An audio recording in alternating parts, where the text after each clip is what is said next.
The failure rate in our industry is 87% in the first 3 years. Oh man, my wife would love this. They're closing 5 deals in 1 month. But if you're not obsessed with it, it gets lost along the way and there's too many shiny objects. Most agents want to get to where they're more seller heavy than buyer heavy. It's the big F word.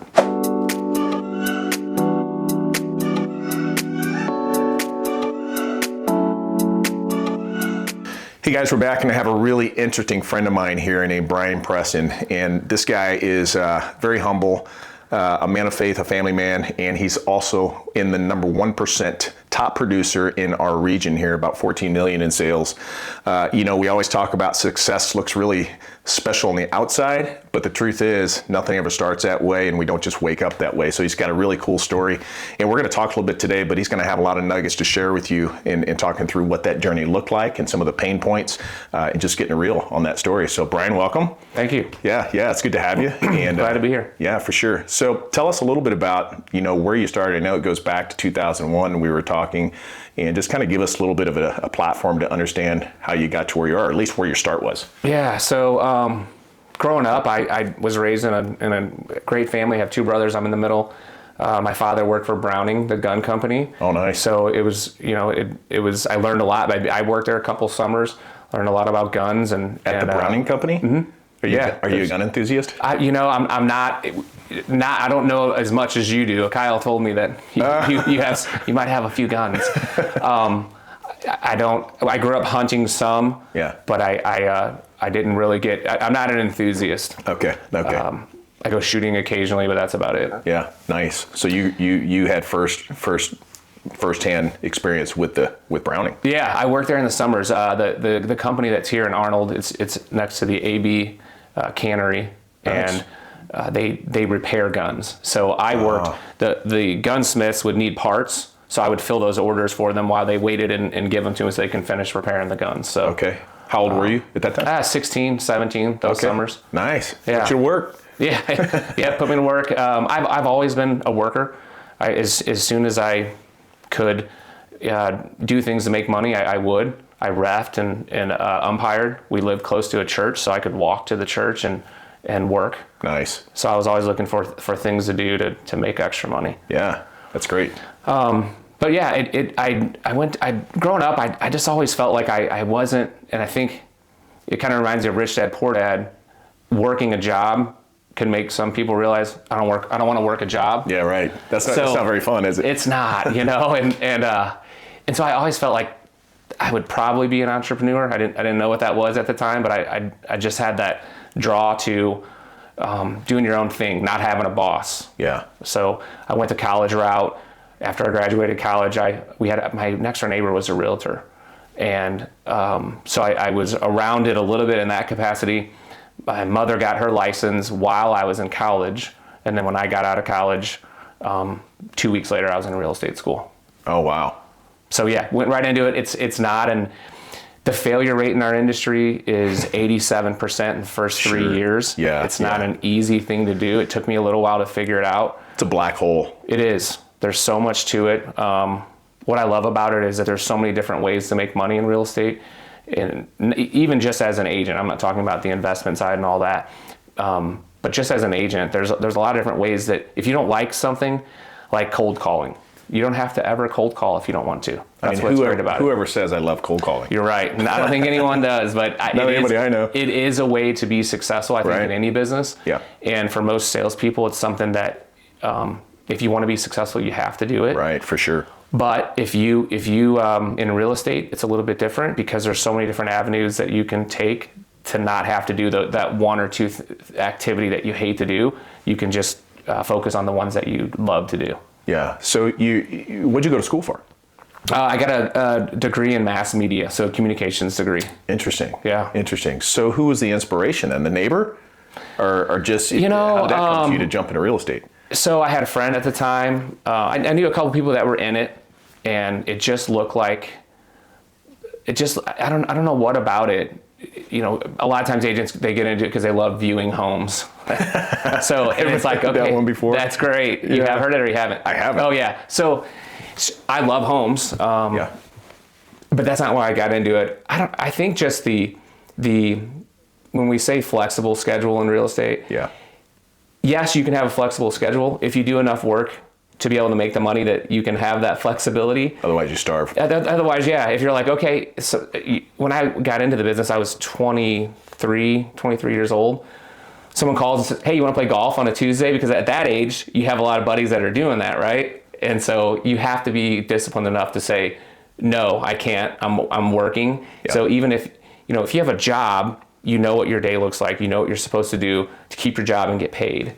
If you're if you're self-employed, you don't really, it's cold sitting down and lead gen, not so much cold calling, but any type of lead gen that you're doing. If you're self-employed, you have to have that be part of your day and your business, or you'll go out of business. Yeah. So it's just having that discipline, and I didn't always have it. I'll be the first to admit, at that age, it comes with 23. It does, exactly. So it took me a while to figure it out. Yeah. I can remember, seeing these teams, and I remember specifically this team had done 40 million this year, and this particular year, and I was like, how? Right. How are they doing that much production? And then our brokerage, which runs as a team, this past year did 300 million. So it's just figuring it out. Success leaves clues. Yeah. So studying those agents, what are they doing? I think most successful people will tell you there's not a secret sauce. It's always going to involve hard work, no matter what you do. Yeah.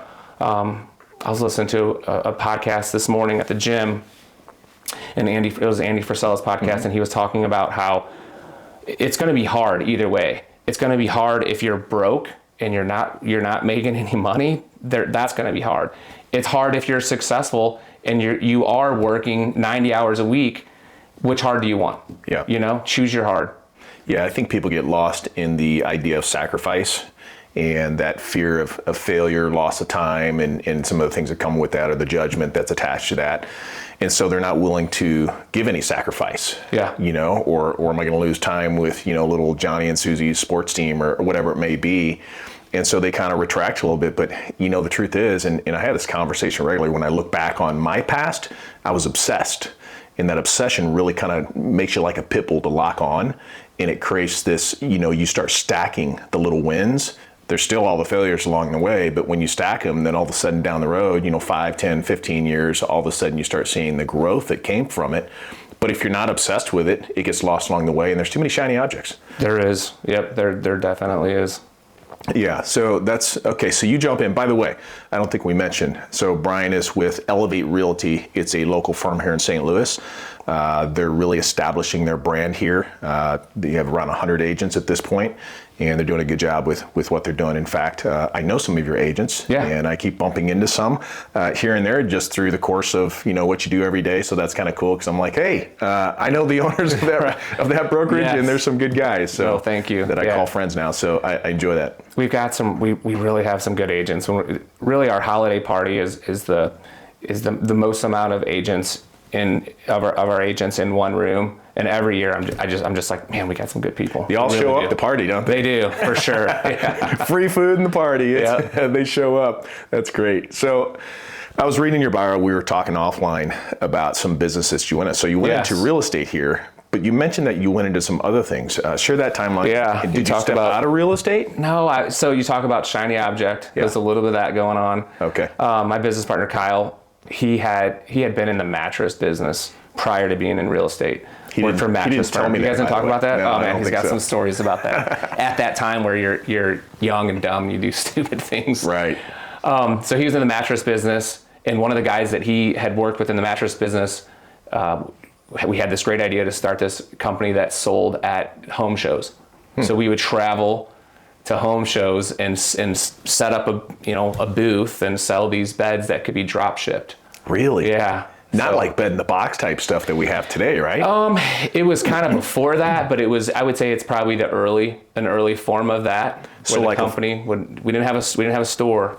Okay. Were they in a box? They were in a box, yeah. So they were the expanded. I didn't even know it existed back then. Yeah, not like we just ordered one of those for my daughter last year. Yeah. And just, it's amazing how small that thing is, and then it ends up being like 14 inches. Just know if you're going to return it, you're going to have a problem, because you're not getting that sucker back. Yeah, you better like this.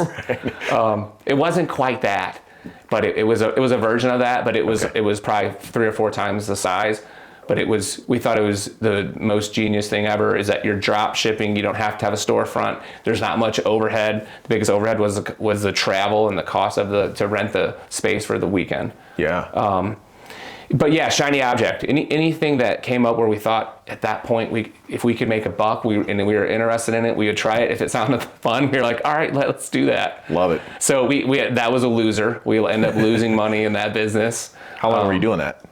We probably did it for about a year and a half, 2 years, alongside the other things that we were doing. So I've always, since I had my real estate license in 2001, there's not been a year where I haven't had at least one transaction. So I was always selling real estate. It wasn't until probably about 2015, 2016 where I kind of took it different. I got serious about it. Growing up, I was getting to a point where I was growing up, and I really needed to decide if I wanted to take it seriously or not, and I hired a coach. That was one of the pivotal things that I did. So if you're an agent out there and you're struggling, like you love the industry but you're not making the money that you want to, number one, I would talk to other brokerages. It could be the brokerage. Agents do have a tendency to, when things are bad, to blame it on the brokerage. For sure. Yeah. So be careful of that. Look in the mirror. For me, I knew it wasn't the brokerage. I knew that it was me. Like I just wasn't doing what I knew I was capable of so much more. I just didn't know. I needed the roadmap. Yeah. So I found a coach, hired him, and I still I'm part of his alumni, so I still am part of that coaching group. And it worked out very well for me. That's interesting you say that, because it's usually the thing that most people will never do. You're right. Because they don't want to spend the money. I'm like, you could spend 15 grand, and I do some coaching. Yeah. And I'm like, you could spend 15, 20 grand and you think that's a ton of money. And it is in certain respects. Sure. But when it can save you from a couple $100,000 worth of mistake, or it can make you 100 grand the next year because you now have a different perspective and roadmap, seems pretty cheap to me. What is it costing you not to coach? Right. I've got another example of that. This was years after I started the coaching with that first coach. I hired another real estate coach to give a different perspective, and I learned of the second one. His name's Jason Mitchell. I learned of him by going to a conference that the first real estate coach, which is Joshua Smith, went to that conference, and Jason spoke, and I liked his energy. I liked his thought process on. I had just gotten into leads, like taking leads from a third party company, somebody who focuses just on leads. Yeah. And I remember him saying, because I feel like there's a lot of agents who feel like, maybe same agents that feel that the way they do about coaching, they feel like, I'm not going to give this company this percentage of my commission on a deal that you wouldn't have had if that company didn't give you that lead. Yeah. And I remember him saying, who gives a shit if you give 30% of the first transaction that you get from a lead source? You have to focus on the fact that you are building an SOI, a database of consumers on the back of that lead gen company. So they're spending millions, the good ones are spending millions per month to get those leads to come in. And a lot of them have rules, which I think are fair. After 2 years of knowing that client that we introduced you to, if they transact or if they don't transact, you owe us nothing after that. Yeah. So I have clients that I've worked with for 8-9 years that came in through that lead source, and I paid them on the first 1 or 2 deals, and now they've become a client for life. So that's where the value is, and that's one of the things that he said. And so he was speaking my language at a time where I was like trying this out and going, is this a good thing to do for my business or is it not? Right. And it obviously ended up being the best thing for my business. And then now that, we're very much a B2B brokerage, meaning that we work with third-party companies. Our thought was always to, instead of trying to build a CRM or trying to build a lead gen company, and don't get me wrong, there's times where we wish we did have our own, and we've talked about that. But we would rather pay and hire a company like for your CRM, someone who that's all they do, because their primary focus is just making that CRM better, and we'd rather pay those companies and partner with them than to try to create everything on our own. Yeah, there's a point. First of all, the first comment you made, we're talking about retention when you're talking about those leads, lifetime value of a customer, and your cost of acquisition is always the highest expense you're going to have. But if you're doing your job right and you have the systems in place and you're a salesperson, or you're going to the meetings which teach you how to be a salesperson, then your retention rate can be extremely high. That's how I've grown all of our businesses, is by retention, because it's super expensive to acquire that customer the first time. And a lot of times we don't make a dime on them. But I know that if we do a good job, all those follow-up years, that's where the gold comes from, from that point there. Talk a little bit about, so I think part of the struggle that I see a lot of agents have is, one that you mentioned, it's the brokerage and not, me. So what is it that you see most agents missing besides the coach thing? I get what you're saying about coach, totally agree. It's an investment, and it's an investment in yourself. And I'm a big proponent of, look, if you're not pouring back into yourself, then what increased value are you giving to the marketplace? Whatever the marketplace is for what you're doing.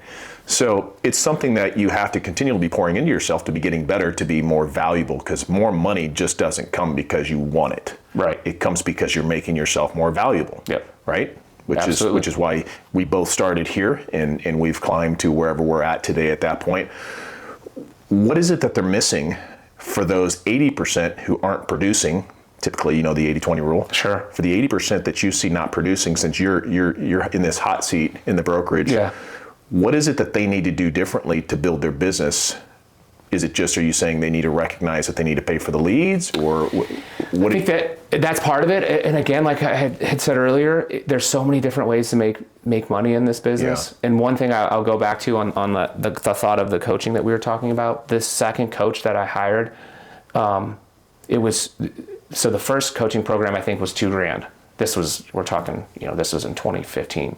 And it wasn't one-on-one. With that, wish we had more of those. Yeah, no doubt. And it wasn't one-on-one. It was more like every Wednesday, it was a webinar. Yeah. Where, sometimes they would go 2 or 3 hours, and it would be the coach, and there's other people on the call, of course, but it would just be him talking and explaining things that you could apply into your business, which I really appreciated. But the second coach was $7,500. And in that coaching, I think you always have to look for the little nuggets that might not just be in your face. And with this, it was kind of a sidebar. One day he had mentioned a lead program that I was Googling probably right after he said it, trying to find it. Yeah. And I signed up for that program. And that the second year that I was with that lead source, I made 6 figures just from that one lead source. Nice. So is the $7,500, was that worth me? Was that coaching program worth what I learned? In addition to all the things that I learned from the normal coaching program, he was like, hey, check this. He told everyone in the program, there was only 10 agents, check this out. And I did, and I still work with that lead source today. So I 100% believe in coaching. And most coaches, and I'll ask you, do you have a coach? I do. Most coaches have coaches. Yep. So it's I strongly believe in it. Yeah. And if you're not coaching, I think, so that's part of it. Number one, you got to get, it's mindset. I mean, we talk about that all the time. I don't want to beat it to death, but it's so true. If you don't have the right mindset of when you're doing anything, and how do you got to focus on getting that right mindset, being around people that have good mindsets. Yeah. I think fitness is a big part of it. Yeah. If you're not doing something that is in the fitness space, you're just missing out on how much clearer you could think, how your mindset could be. Reaching your full potential. For sure. Because everything else isn't at its maximum right now, or optimized. I tell people, you get on this line of next steps, and sometimes I'm speaking to entrepreneurs who are wanting to step into investment space, and I usually only take establishes businesses as clients, but I'm trying to help them identify a new path. And on that coaching note, it's always a contentious conversation because, you give them your schedule and you say, here's what I can offer you, as for our programs. And they're like, oh, well, that's expensive. It's like, well, did you expect it to be cheap? Number one. And I'm like, look, if you're not there, obviously, you may not be at the point to where you're able to pay for a coach. But there are books that you could be buying for $12, $14 all day long that are the same as a coach until you get to a space in your business or whatever it is that you're trying to do or scale to, that then it requires a new level up. So there's resources for everybody if YouTube. They're not at that. Oh man, YouTube. Think about before YouTube. What are we doing right now? Right. I mean, we're giving away free information for you to learn. Number one, retention is super important. You've shared coaches; those are super important. You're sharing how you found growth through those avenues. Some of the things that agents are missing, when they want to build their business. Yeah, this is all stepping stones. This is coaching right here. It's just at an entry level that's free. When you really want to step into bigger things, that's when you start investing in the right type of coach to help you level up or scale whatever you're trying to do. So that was just a premise because I get that pushback regularly. Sure. Since it's usually a mixed audience, we're at I closed out a conference last week. It was called Income Builders Live. Okay. Was it here? No, in Tennessee. And so at the end of the conference was just that conversation, was to share the coaching opportunity. But, to also share, look, if you're not there, that's okay, but go buy a book. Yeah. Don't just sit idle. I mean, feed your mind. It's Absolutely. all about what your mind sees because you have one perspective. Coaching, all it really is exposing another perspective that you may not have thought of. Yeah. Because we're all wired differently. Yep. Even the funny thing is, and Kyle and I touched on this as well, but we were talking about, your relationship together, and partnerships generally go bad more than they succeed. Absolutely. Yep. So I was sharing with you that the conversations more or less, usually for me, people who are doing, we're having some coaching sessions are about how to exit a partnership. Sure. Not how to nourish it because it's usually a bad partnership. You guys have managed to do something special, but it's really that exact same thing. There's something between the two of you that works and feeds each other. And that's no different than coaching. You're just not paying each other. You're in a partnership in handling the responsibilities of the day-to-day. Speak to that a little bit and what you believe, because there's a lot of people out there, and everybody starts off, they want to be a partner with their buddy or something else, and it's usually an epic fail and oftentimes a lost friendship permanently. Yeah, for sure. Especially when there's money involved. It's a dangerous place to be. What is it that is different about what you guys have and what makes it work? Yeah, that's a great question. So, Kyle and I are like brothers. We were both each other's best man in our weddings. He's to my kids, he's Uncle Kyle and Aunt Lynn, and he's my son Bennett. He's his godfather. So we're really close friends. We're pretty much like family, and so it started with the friendship, and then we got into business together. And every business that we've talked about, the mattress business, we had a car dealership, that business, we had that for 8 years. Really? So, yeah. By the way, you didn't say anything about that. And we're both car guys. Right. So Yes. What's the story on the dealership? We like cars. We'll weave back in. We wanted to be able to drive whatever. We thought it was cool to have a dealer plate. And we wanted to be able to drive whatever car we wanted to. And at this point, Kyle, myself, and our buddy Dave, we had a bachelor pad. We lived in Fenton. The house had an in-ground pool, had a hot tub, it had a trampoline, had all this stuff that most of it was already there. But when we were looking at it, we were like, yep, this is it. Oh, that's hilarious. It was fun. But we would literally, we just loved the hustle of it, like going to the auction where the cars are. Oh yeah. Oh, yes. Love it. We lived in Manheim every Tuesday. There. I can't believe we never bumped into each other. We probably were there at the same time. I did that for 15 years. Did you really? Yeah, I loved it. Same thing? Yeah, but I had a car dealership as well. Okay. Yeah.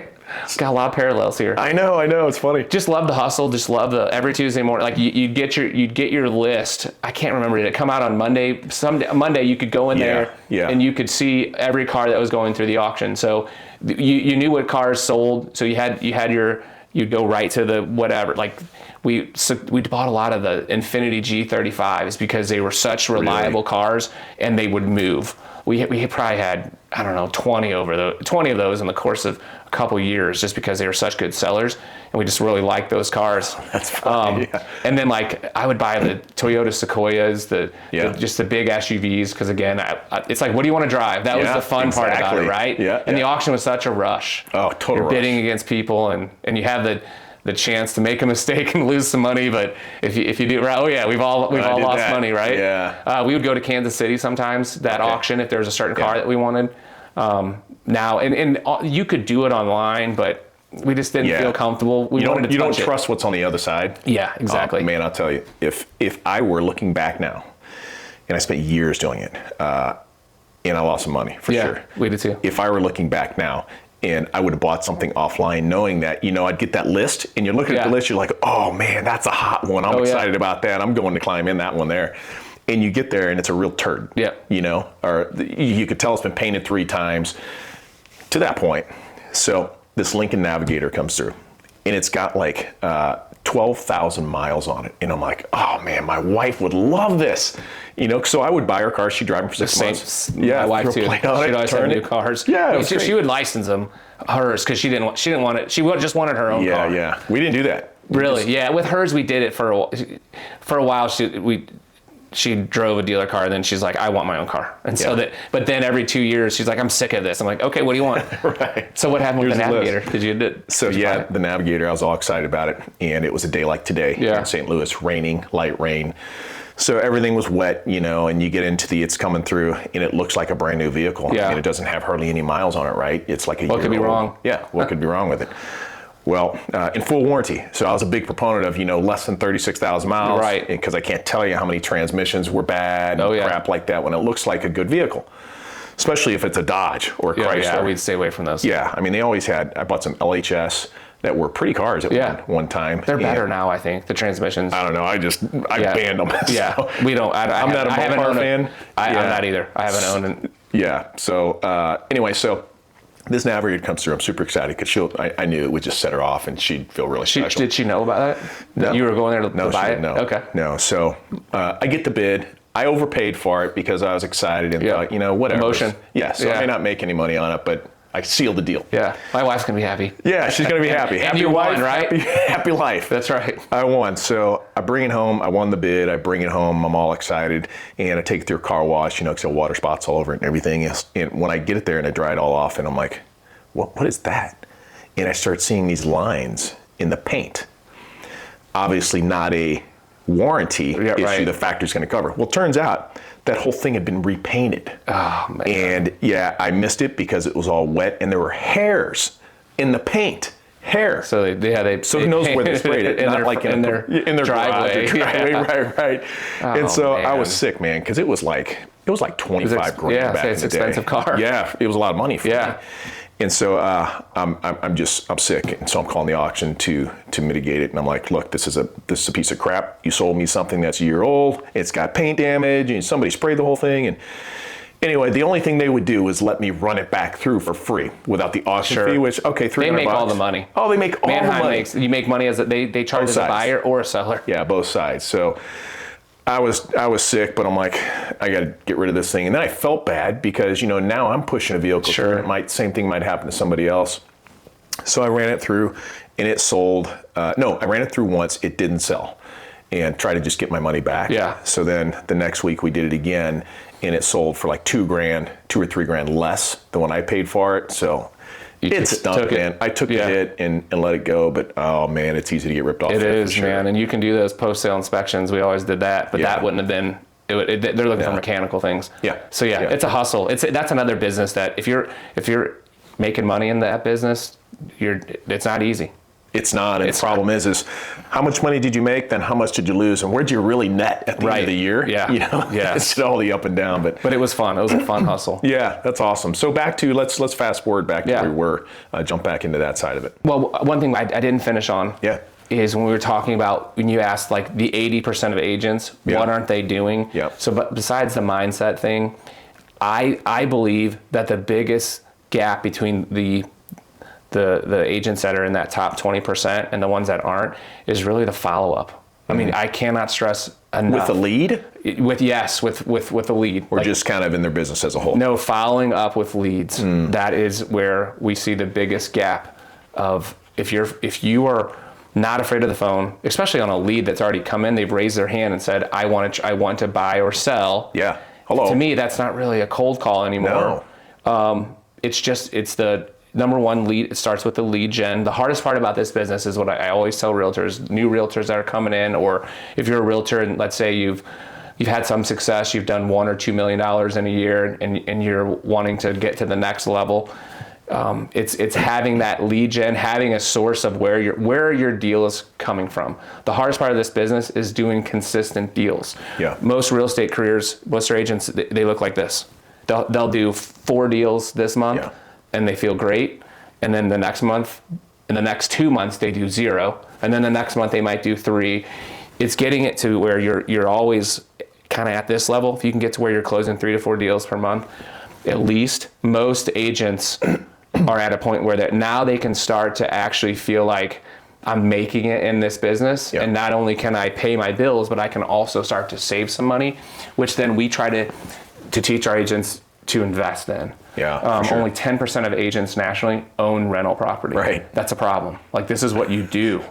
Exactly. I teach the same thing, and I have the same conversation. I'm like, you are leaving so much on the table. You've already got enough experience to know how to comp a house, to figure out its worth, run some numbers. Why would you just be playing the long game where you're in the hamster wheel that never ends? It never ends. Never. And there's not, a lot of these people, they don't understand that there's no exit strategy. No. You ask them, so what do you need? Well, more production. If I just had a little more production, things would be great. Well, okay, so you want more work. Oh gosh, no, I'm already at my wit's end, and trying to keep up with all this by myself. Well, great. Well, then what do you do? Because you can't have your cake and eat it too. Right. So you have to find another way, and it's what's your exit strategy. So you have to be making the money and then investing the money. So at some point, that passive income is what starts coming back to you and providing, for when you break a leg or whatever else, your income doesn't just completely shut off. Yeah, and they don't do that. And you want to get to a point where you can go, okay, I like, for me, I feel like I'll always be involved in real estate, probably till I die, because I love it. And there's nothing, I tell our agents, if you can get to the point where you're doing those 4 to 5 deals per month consistently, not only can you start saving, but you can start to leverage by, like Kyle and I, we both have an assistant. It's actually my niece. Her name's Kirsten. Mm-hmm. She is like she's our right arm. I mean, she is just, if without her, we'd be lost. She does a lot for the company.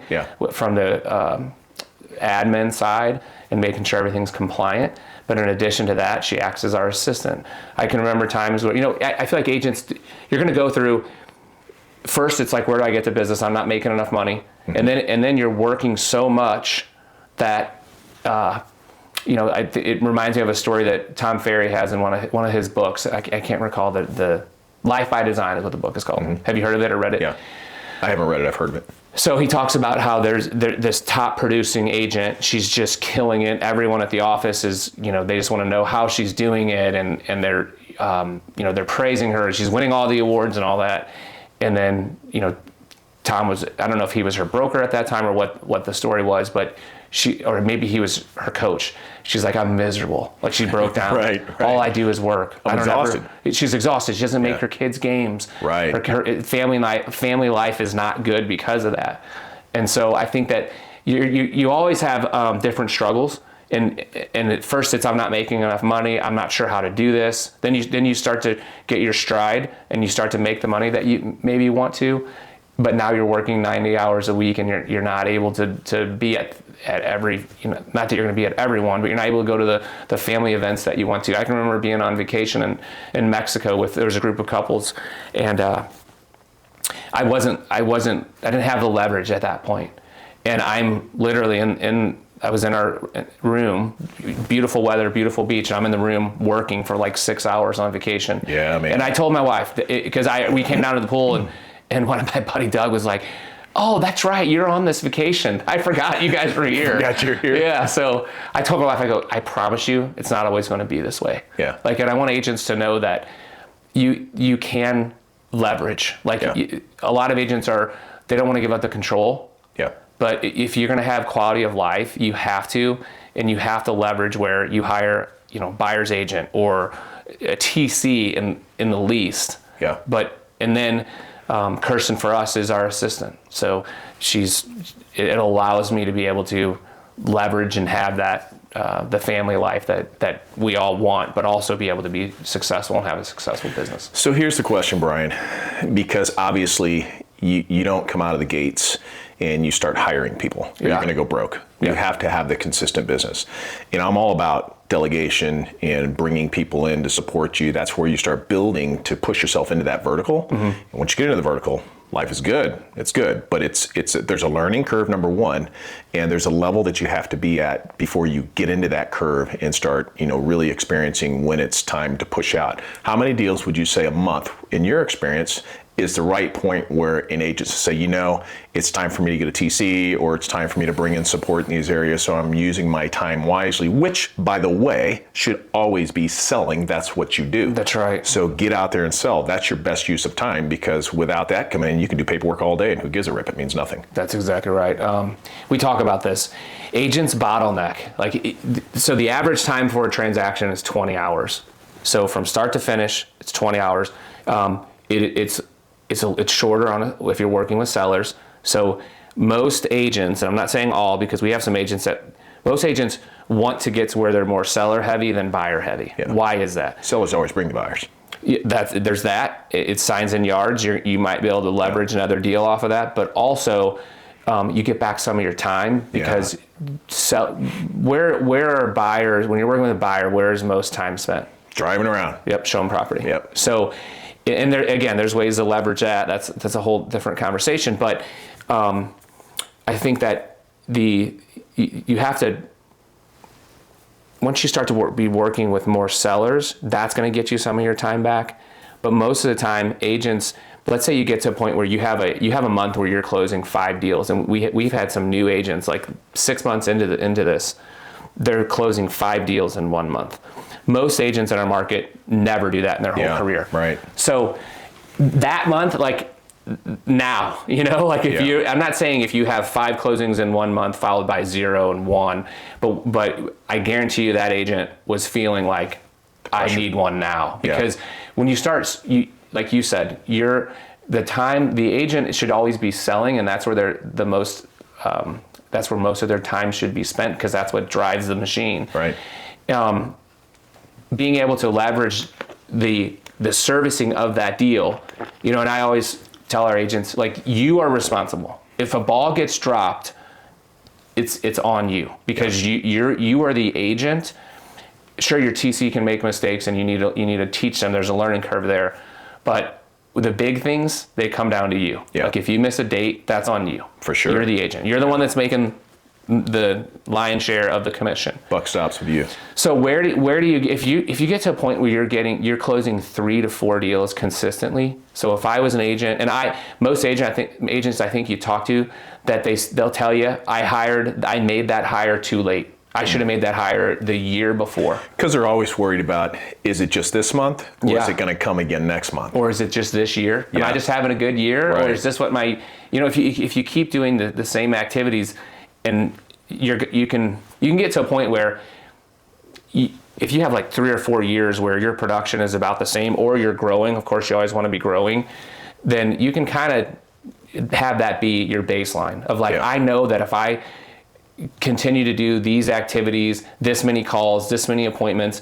that I know I'm going to make this amount of money and close this amount of transactions. That's an important thought, because most agents, and I ask them that, what are your metrics? And they don't know. Sure. They have no idea of how much time they've invested, how many calls they've made. They're just out there winging it. Yeah. And so they have no measurement of what created the income or the sales that they've had. How many people do you think are actually doing that? Not many. And that reminds me of Brad Lee always says, whatever you're doing, do more of that. You want to make more money. If that's successful, don't go off over here and do something different. Just do more of what you're doing to create more revenue and more deals. But I think if you're to a point where you're doing 3 deals a month for say 4 months in a row, then I promise you that you are stopping. You're prohibiting yourself from doing more deals because you're getting stuck in the servicing of those deals. You're bottlenecking. You are. Yeah. You have to be, because now you're probably not doing the lead gen that you were doing the months prior that got you to be doing those 3 to 4 deals a month. That's good. I think when you get to 3 a month for 3 or 4 months, you should be thinking about it. You should be like, okay. And the great thing about a TC, transaction coordinator is what that means. The great thing about a TC is that there's different ways to pay them. Most of the time, agents are paying them only when they have a transaction. So it's only at closing are they Just getting that fee. It's a fee. Yeah. I would say the average is $400 to $500 per deal. Yeah. We have a structure where it's less than that because we want you to get to a point where you're using a TC. Now, if you come out of the gate and you close 2 deals and you're like, okay, I'm ready for a TC, you're like, right. No, you're not, because that TC will know the paperwork better than you, and that's not what we want. Yeah. You've got to know the paperwork. You've got to know the process, and 2 deals is not going to get you there. Yeah. We feel like really between 10 and 14 transactions is where agents really start to go, okay, I get it. I remember the first contract I ever wrote, and I had a friend who was in the business, and I literally was a deer in the headlights. Like I didn't understand any of it. It's a foreign language. She presented it. I just stood there and was like, yep, whatever she says. And that's how it is. There's a lot to this business. Not only that you're a marketer, you're in sales, you are really a lot of, as you're in this business long enough, any kind of business really that where you're working with people.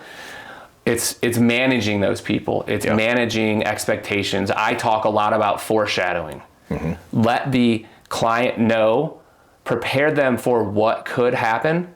Good example is I have a seller and we get an as-is contract, but they can still do inspections. Yeah. If you're not doing a good job of telling that seller, look, their intention, their contract, the way that it was written, was meant to be a benefit for you, so that you understand that their intention is to not ask you for any repairs. They're not going to nickel and dime you. Yeah. Every seller I have this conversation with.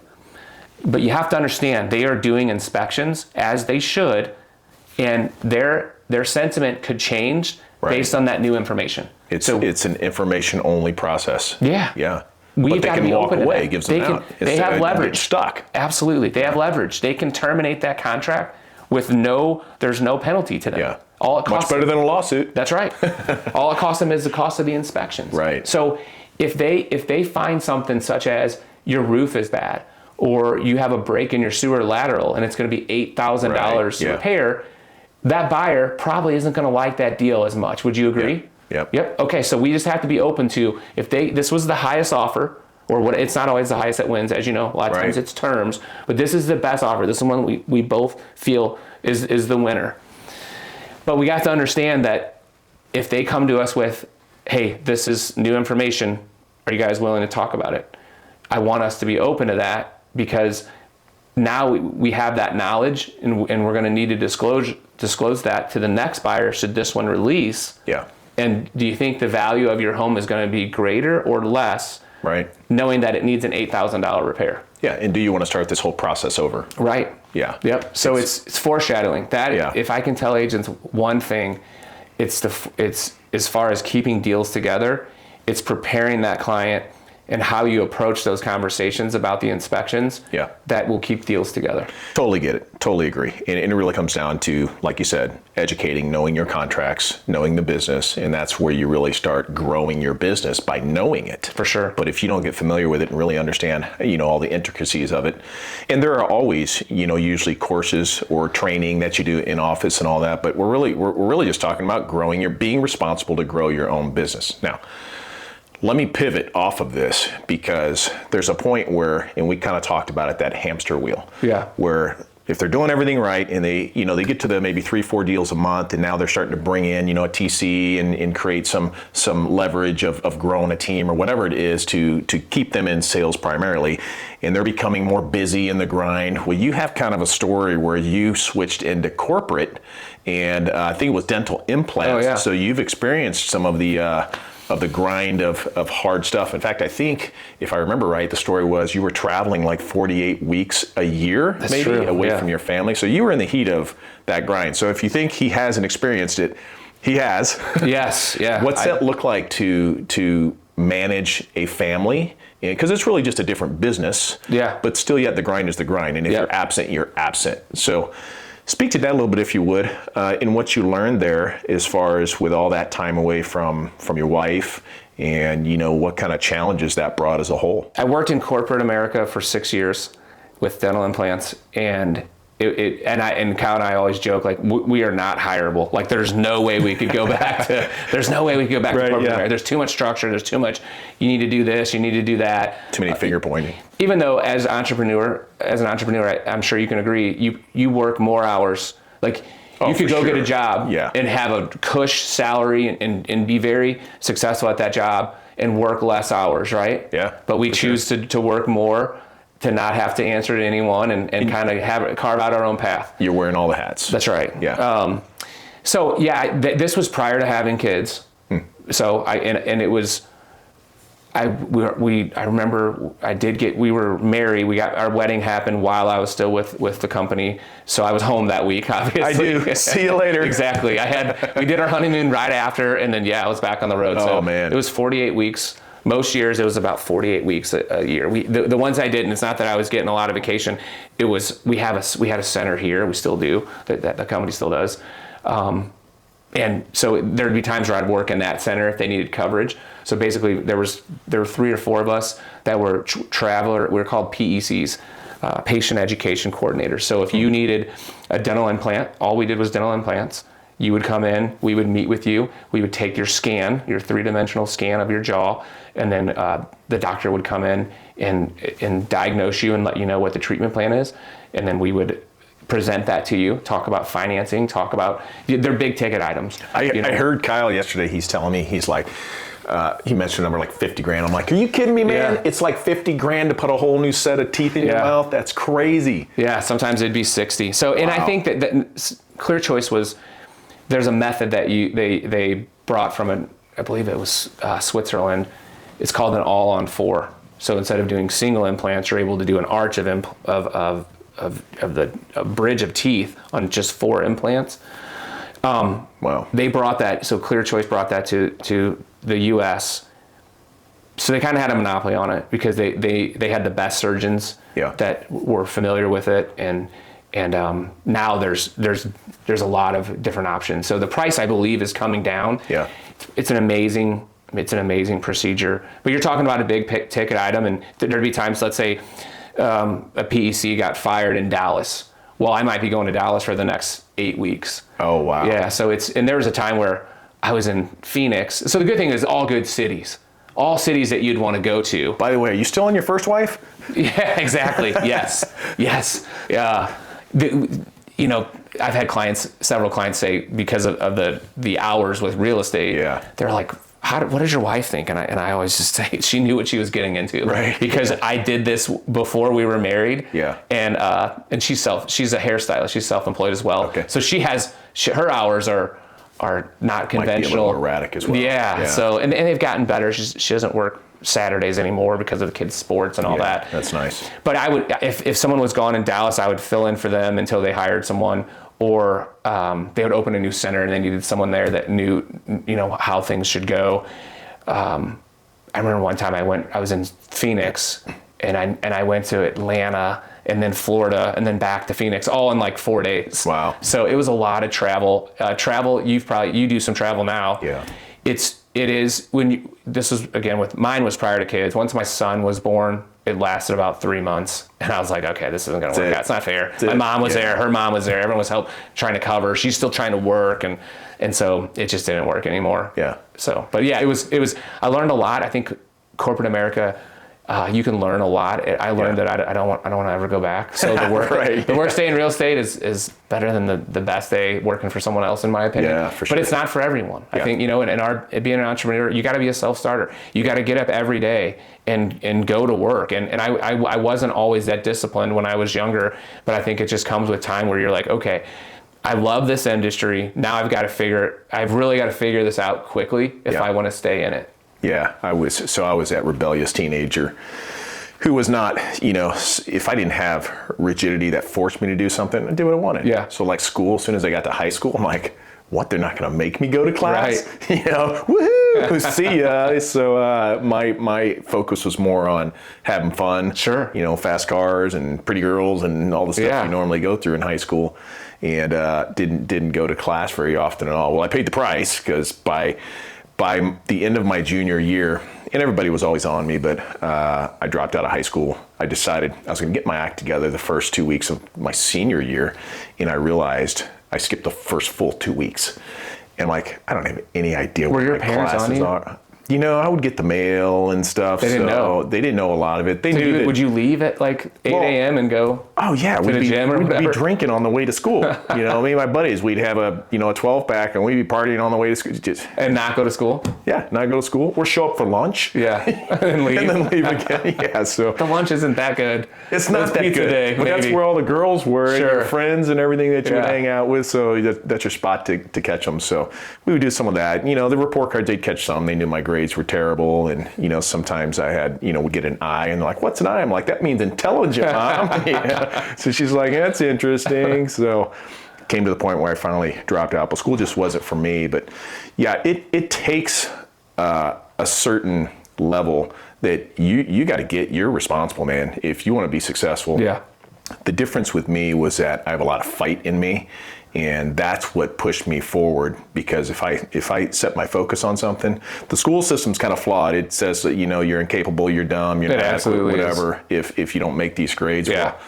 well, they plant that thought in your head so many times, you start believing it. So it took me years to work out of not believing that, and now I look back, I'm like, I was actually a pretty smart kid. It just wasn't in the way that our society deems smart is, through grades, our school system. yes. Yeah, through grades. Yeah.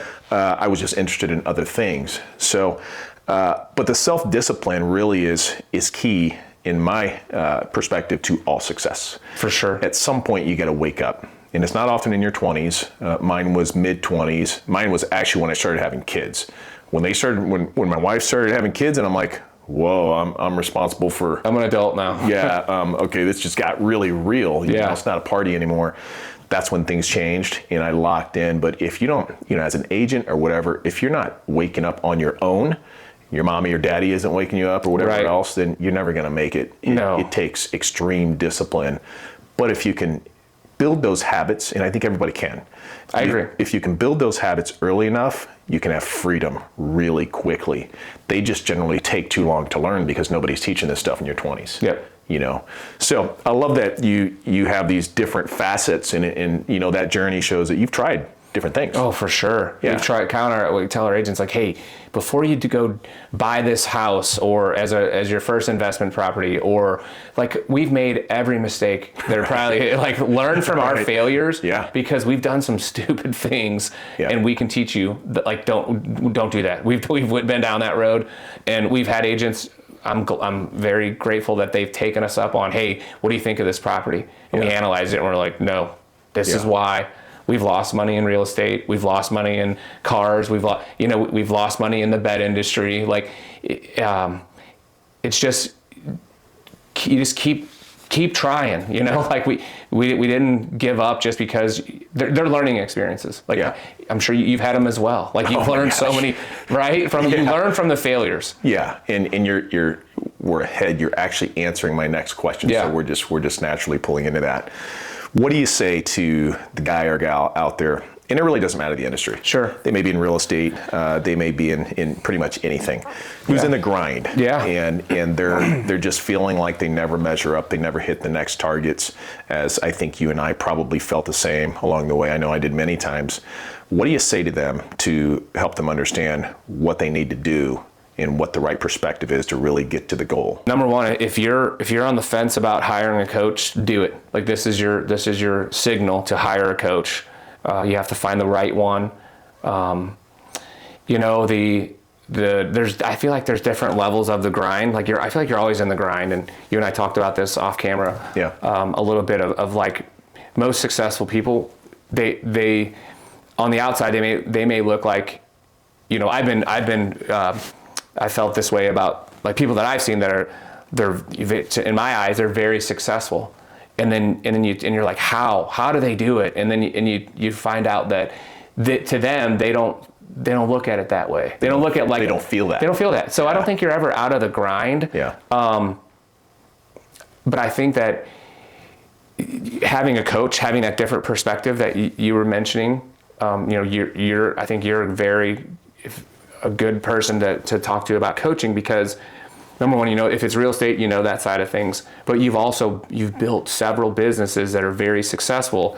And it's just, like I said before, success leaves clues. Yeah. Talk to those people about like why are you always feeling like you're in the grind? What is it about the grind? Do you feel like you're not? Because there's times where I might have shared this with you. Like when I'm doing my taxes, my accountant will go, "Oh, you had a great year," and I'm like, "You said that last year about the same."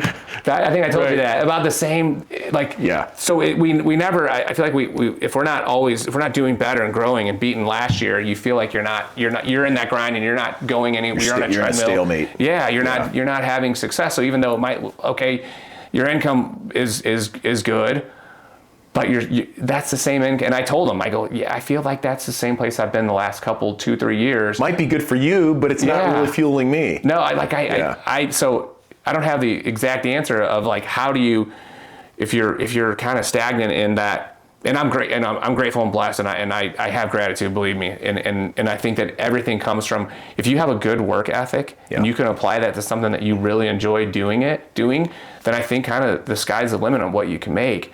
But it's like that we all go through those things where, hey, I feel like I'm in a grind because I'm not making more than what I made the previous year. Yeah. So, but if you look, sometimes I think we have to stop and take a look at, hey, 10 years ago, 100%. I can remember saying, you're speaking my language now. If I could just make 10 grand a month, yeah. I've arrived. If I could just make 10 grand a month, and then, so I think we have to step back and go, you know what? 10 years ago, I would have been, this was success. This was the epitome of success, the life I'm living. I have a healthy family. Yep. I'm working on my relationship with God. I'm happy. Like, what do you want for your kids? It's not that I want them to be a doctor or a lawyer. I want them to be happy. I just want them to be happy. If that's, I don't care what it is, what they do, as long as they're happy, And I think that you got to look back and go, how valuable that is. Our family's healthy. We're happy. It's the big F word, fulfillment. Yeah. Yeah. And that's kind of my biggest point that I usually take people to. Mm-hmm. Dan Sullivan wrote a book called The Gap in the Gain, and we were just talking about this yesterday, and all on the same topic. So I don't know if have you read that one? I know of Dan Sullivan, but I have not read that book. Okay, is it good? So he's like the coach's coach. Okay, he's top tier. Okay, and yeah, it is good, and it's just that it correlates back to the conversation we were having off camera again about kicking the can down the road, so to speak, or kicking the goal down the road. Yeah, and reflection really is the key to all success, because we lose sight of the wins. And we just measure ourselves like we're still at ground zero again. And we're not at ground zero. We're a massively different person. And that person, like you said, 10 years ago, 15, 20 years ago, if you don't take time, and I teach people usually at the entry point of some of our programs, we'll go through a first session, then their homework and what's required next if you want to move forward is they have to take a sabbatical. And it's usually a couple days sabbatical, and they have some very specific things they got to work through in silence, away from all the noise, away from their family and all those things, and reflect. And it's a massive game changer. And I think you and I may have talked about this at some point when we were hanging out just at another time on some of that process. And it really is the point where you spend the time to remind yourself everything that's happened in your past that you thought was impossible, or a long reach, a stretch that, wow, if that would only happen, I would have made it. And we forget about it because now we've hit those mile markers, and it just became stale, and we keep kicking the goal or the target down the road so it stays far away. And we never really celebrate the wins of where we are today, which what they do is they build confidence, they encourage you of what you're capable of, they remind you how powerful you are when you set your mind to something. Yeah. And that's what builds success and gives you the fulfillment and happiness instead of feeling the void because you just can't get to that target. Yeah. Make sense? Yeah, and I think a lot of entrepreneurs feel that, don't you? And I think we're afraid to take our foot off the gas. Totally, right? Totally. Yeah. Don't let up or I'll go broke. I'll lose it all. Exactly. All those things. Yeah. I mean, those are thoughts that I still have today. Yeah. And I'm in a very blessed position that it's when I logically think through it, I'm like, you're an idiot. Right. You're okay. Yeah. Yeah. I mean, are you ungrateful or what? Right. Because that would be just such a catastrophic thing that would have to happen to make that occur. So it's the reflection that reminds me, and Steve Jobs says, and I love repeating this, he says, you can only connect the dots looking backwards. So you can't connect the dots looking forward because there's no dots there yet. Right. They're created as you move along the road. So it's important. You're talking about reflection, and I think that's great advice that you just shared to help tell people, hey, you got to look back and remind yourself those moments where, if I had $5,000, if I had $10,000 or whatever it was, I would have made it. And they build courage for you to keep doing what you're doing and have a little bit of fulfillment. Yeah. On that note, favorite book? Do you have a favorite book that inspired you or maybe just kind of shaped some mindset in you that you could recommend? I'll give you two. So from a real estate perspective, I would say Rich Dad Poor Dad. If you haven't read that, and I know that a lot of people talk about that book, but if you haven't read it, read it because you'll see why people talk about it a lot. Yeah, I know. I can remember Kyle and myself and this girl Kat and Dan, who was an attorney. This was when we were in our early 20s. I remember we would talk about that book all the time when we had nothing. We hadn't. The Rich Dad Poor Dad book? Oh, yeah, that's funny. And we would play the cash flow quadrant game, like the that's board great. game. I always wondered. I went to buy that game, and they no longer made it. Oh, really? Yeah, it was funny. That we would play that and just talk about real estate, and we had no idea what we were doing. But that's how you learn, is just by doing those deals. So that's awesome. But that book is really what got, Kyle, he was in corporate America prior. He was at Panasonic. Did you guys talk about that at all yesterday? So he was a copier salesman. Okay. And he got fired. Now you know he's a true salesman. If you're selling copy machines. That's right. Beds, copiers. Right, yeah. And he got fired from that job because they found that he was looking at real estate on his work computer, and we'd be out looking at property. Yeah. And he was like, one of the days that we were out looking at property, he's like, hey, that's my boss. I'm getting fired. I go, no, you're not. He goes, yes, I absolutely am. Wow. There's people coming in from New York. They're firing me. I go, when you go into the meeting, I dare you to say, so is this about that promotion that oh, that's funny. And he did it. Oh, that's funny. And they're like, this is not a laughing matter. And they were trying to get him to quit. Right. But there's benefits if you get fired, as you know. Yeah. So he's like, I'm not going to quit. So they fired him because he was looking at real estate, and he like there's worse things that could have been on his computer, but it was all real estate listings, and so they fired him because he was working on real estate stuff on company time. So yeah, Rich Dad Poor Dad, and then and one of the things that when we reflect and we talk about the different like times of your life where, I remember being so broke that we would collect change in these cups, and I was bartending at the time. So it was after college to support myself as I'm trying to build my real estate career. I would bartend, so I always had cash, and Kyle and I lived in a house with roommates that there were 5 or 6 of us, just depending on. We lived there it was a big house in Lindbergh 45 or 44 Sunset Hills area. Yeah. And I started. I was on the lease.